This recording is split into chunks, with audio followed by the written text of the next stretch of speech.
শৈশৱ পাৰ কৰিছিল সি গোবৰ ঘৰত। সি আজি ৰাজ দণ্ডধাৰী। দুদিনতে পূৰ্বৰ কথা সকলো পাহৰি অসম্ভৱ আশা ৰাখিছে মনত। অস্তচোৰ ৰাখাল কৃষ্ণ তোক আজি মোৰ হাতত পৰা কোনে ৰক্ষা কৰিব পাৰে?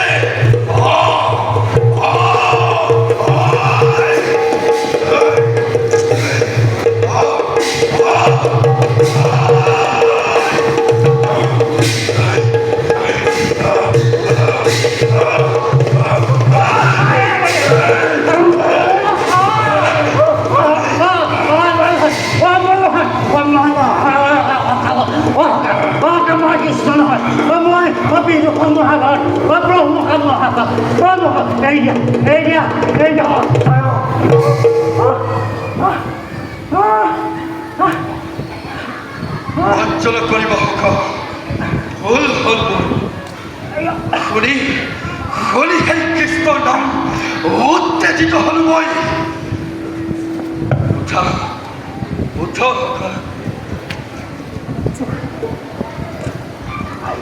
শুনা সখা,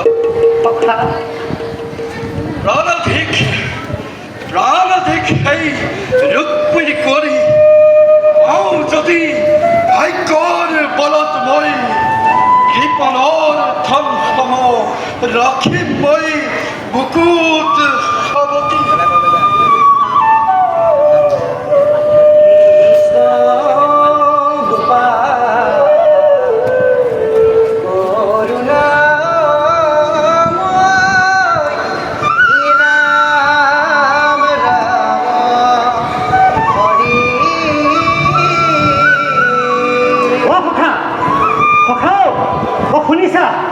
শুনিছানে বাৰু?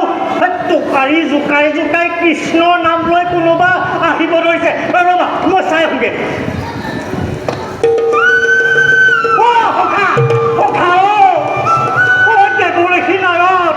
অতিকে চতুৰ সাৱধান সাৱধান সখা, অতিকে চতুৰ। এই জয় কৃষ্ণ ৰূপে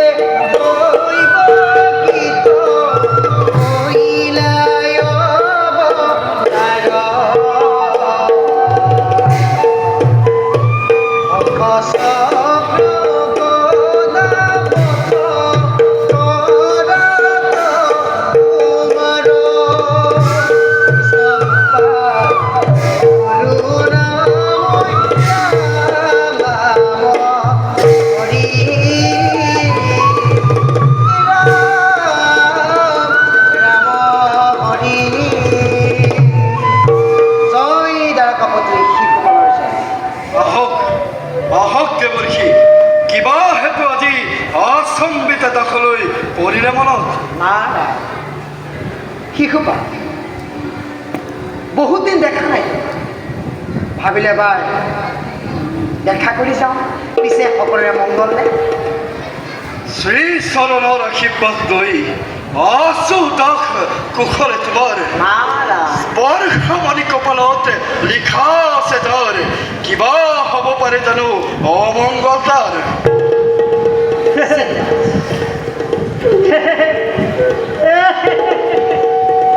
বোলে মই গুণীয়েহে গুণীৰ মূল বুজে আৰু এই সাপেহে সাপৰ ঠেং দেখে। মুনিবৰ গৱশ্য সেদিৰাজ শিশুবন্তু মৈত্ৰৰ এপাশী মাৰ্জন ৰূপে ঘূৰে বাক্য বচনে সমস্ত জগতক ৰাখিছে বোলা। যথাৰ্থতে তুমি এপাশী মৈত্ৰৰ পাৰিজাতপূৰ্ণ হৈ যা। গুণগ্ৰাহী সৰ্বশাস্ত্ৰ বিহাৰ জপৰি মিছা নহয় তোমাৰ মুখৰ বাণী অমৃতৰ দৰে। শিশুপাল কওক দেৱৰ্ষি, তুমিতো মোৰ অতিকে প্ৰিয়, আছে জানো তাত কিবা সন্দেহৰ স্থল? নাই নাই অলপ সন্দেহ দেৱৰ্ষি। নাৰায়ণ নাৰায়ণ, নাই যদি সন্দেহ কওঁ শুনা, নালাগে কৰিব গমন তুমি বিদৰ্ভ ৰাজ্যলৈ। কিয় দেৱৰ্ষি? শুনা, কোনদিন ৰাজ কাৰেঙত ঘূৰি আছে যি পাখি কুকুম নোখোৱা ভলা পিতলি খানাই তোমাৰ কপালত।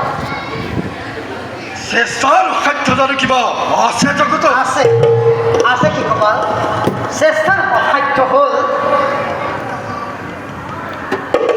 দ্বাৰকা কৃষ্ণ আৰু ইফালে কুন্দিলা ৰুক্মিণী কুন্দিনী মাত্ৰ ৰুক্মিণী দেৱী জন্ম লৈছে দ্বাৰকাপতি কৃষ্ণৰ বাবে যিদৰে সিংহিনী বিচাৰে সিংহৰ কাষ সেইদৰে ৰুক্মিণী সিংহিনীও বিচাৰিছে মাত্ৰ দ্বাৰকাপতিৰ কৃষ্ণৰ কাষ ওই মন্তৰাই যত নাৰায়ণ ব্যৰ্থ তোমাৰ হ'ব প্ৰচেষ্টা অসম্ভৱ দেৱৰ্ষি ৰুক্মিণীৰ যেনে তেনে মোৰ হ'বই লাগিব সেইবাবে বিদৰ্ভত উপস্থিত মোৰ নিতান্তই প্ৰয়োজন নকৰা বৰণ দেৱৰ্ষি সম্বাৰু কি তোৰ সেই ৰাখাল কৃষ্ণই কাহিনী এই শিশুপাল নৃপতিৰ বুকুৰ মণিক নাৰায়ণ নাৰায়ণ তোমাৰ ইচ্ছাত মই নকৰোঁ বাৰু ইমানে ইচ্ছা হৈছে যদি তুমি যাব পাৰা কিন্তু তাত গৈ মৰ্মঘাত পাবা অপমান দেৱৰ্ষি প্ৰাণাধিক মোৰ ৰুক্মিণী কুঁৱৰী দাসী হ'ব সেই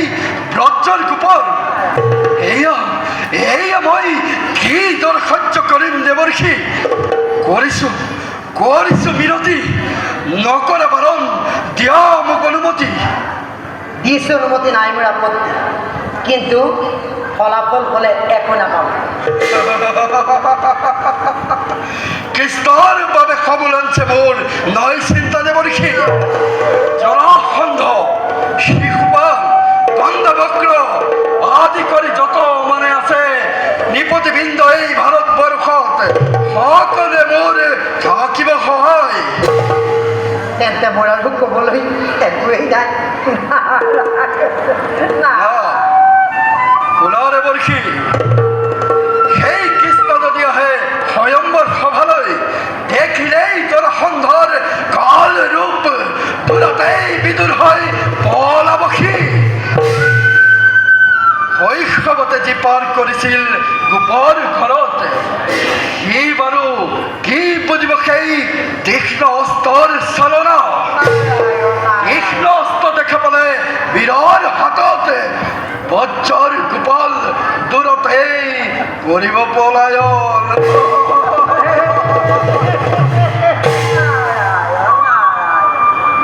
মূৰ্খ শিশুপা নাজানো তই কৃষ্ণ নিন্দা মহাপাপ যি কৃষ্ণই শত শত বিদুৰণত এটি পলকতে কৰিছিল সংহাৰ আৰু সেইজন মহান শক্তিক মাতি তই নামাতিবি তোৰ অকাল মৰণ আৰু হ'ল শিশুপা ৰুক্মিণীৰ স্বয়ম্বৰ সভালৈ নাযাবি কদাপি কিয় দেৱৰ্ষি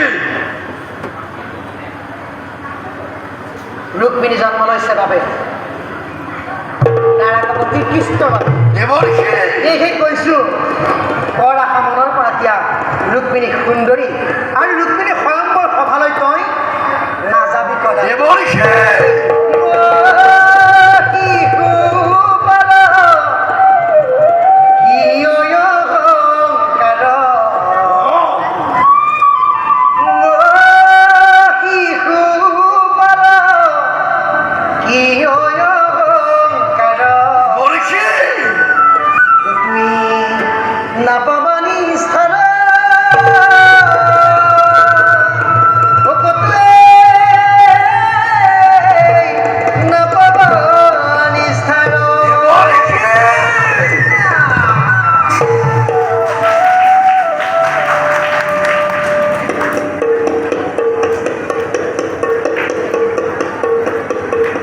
মহাভাৰত তুমি পিছে কি কোৱা মই নোৱাৰো কি কওঁ নকলেও এই ফটা মোক ক'লেও লাগে আকৌ ভকতৰ গুণ এই নাৰদ মুনি দেখিছোঁ একেবাৰে সখা সেই কৃষ্ণৰ ফলীয়া টকাৰী জোকাই কৃষ্ণ নাম লৈ সেই গৰখীয়া লোৱালৈ ৰুক্মিণীক মিলন কৰিব বিচাৰিছে ফল হলে একো নহ'ব দেৱৰ্ষি একো নহ'ব পেটত গৰম মুখত অমৃত লাগিল নহয় জোকৰ মুখত চোন সখা